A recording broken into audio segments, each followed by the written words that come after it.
Kenapa orang bodoh dan ustadz tidak berilmu justru banyak pengikut di Indonesia? Fenomena ini nyata dan menyedihkan. Di negeri dengan jumlah umat Islam terbesar di dunia, justru banyak orang yang lebih mudah tertarik kepada ustadz yang tidak berilmu, bahkan kadang berbicara agama dengan asal-asalan. Mereka tampil dengan gaya lucu, santai, penuh hiburan, dan tidak jarang menjual agama dengan kata-kata indah, tapi tanpa dasar ilmu. Sementara para ustadz yang benar-benar berilmu, yang mengajarkan Al-Quran dan Sunnah dengan dalil yang sahih, justru sering difitnah, dibenci, dan bahkan ditolak. Mengapa hal seperti ini bisa terjadi? Salah satu penyebab utamanya adalah rendahnya pemahaman umat terhadap agama. Banyak orang Islam di Indonesia hanya mengenal Islam dari tradisi, bukan dari ilmu. Mereka belajar agama dari kebiasaan turun-temurun, bukan dari Al-Quran dan Sunnah.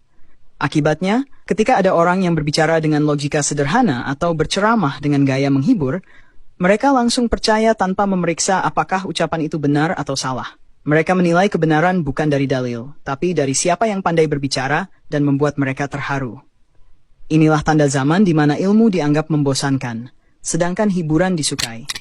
Rasulullah Shallallahu Alaihi Wasallam telah memperingatkan dalam hadis sahih bahwa akan datang masa di mana orang-orang bodoh dijadikan panutan, lalu mereka memberi fatwa tanpa ilmu, sehingga menyesatkan dirinya dan orang lain. Dan sekarang kita sedang hidup di masa itu. Banyak orang yang berani berbicara tentang agama, padahal tidak paham ilmu tafsir, hadits, atau fikih. Mereka mengaku ustadz tapi tidak punya guru yang jelas, tidak belajar di majelis para ulama, bahkan terkadang hanya lulusan konten media sosial. Sayangnya, masyarakat justru lebih percaya kepada mereka, karena tampilannya menarik dan kata-katanya menyenangkan. Padahal, kebenaran dalam Islam tidak diukur dari banyaknya pengikut, tetapi dari sejauh mana ajaran itu sesuai dengan dalil. Allah berfirman dalam Al-Quran, dan jika kamu mengikuti kebanyakan manusia di muka bumi ini, niscaya mereka akan menyesatkanmu dari jalan Allah. Surat Al-An'am ayat 11.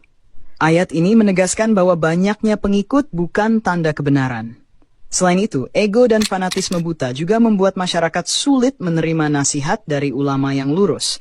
Ketika Ustadz Salafi menyampaikan dalil dengan tegas, banyak yang menolak dengan alasan terlalu keras, tidak toleran, atau tidak cocok dengan budaya. Padahal, yang mereka tolak sebenarnya adalah kebenaran itu sendiri.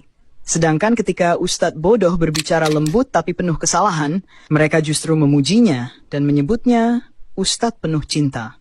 Fenomena ini diperparah oleh media sosial yang menjadikan siapapun bisa menjadi ustadz dadakan.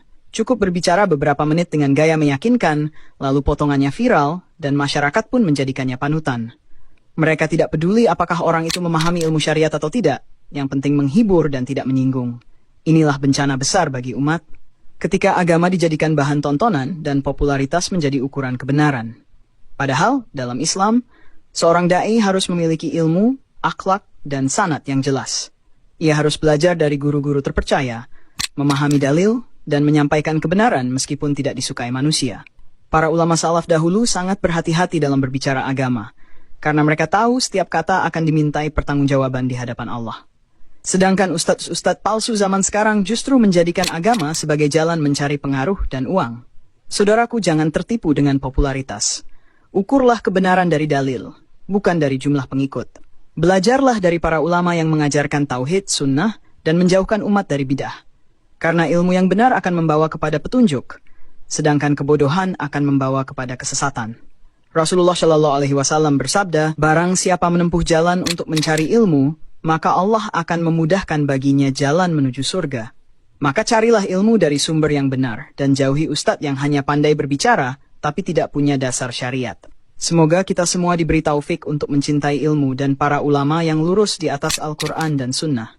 Jangan biarkan kebodohan menguasai umat ini hanya karena kita lebih senang dihibur daripada diajarkan kebenaran. Jika kamu ingin terus mendapatkan nasihat yang membuka mata tentang fenomena umat Islam masa kini dan pentingnya kembali kepada manhaj salaf, jangan lupa untuk menyukai, berkomentar, dan berlangganan agar semakin banyak saudara kita yang sadar dan kembali kepada Islam yang murni.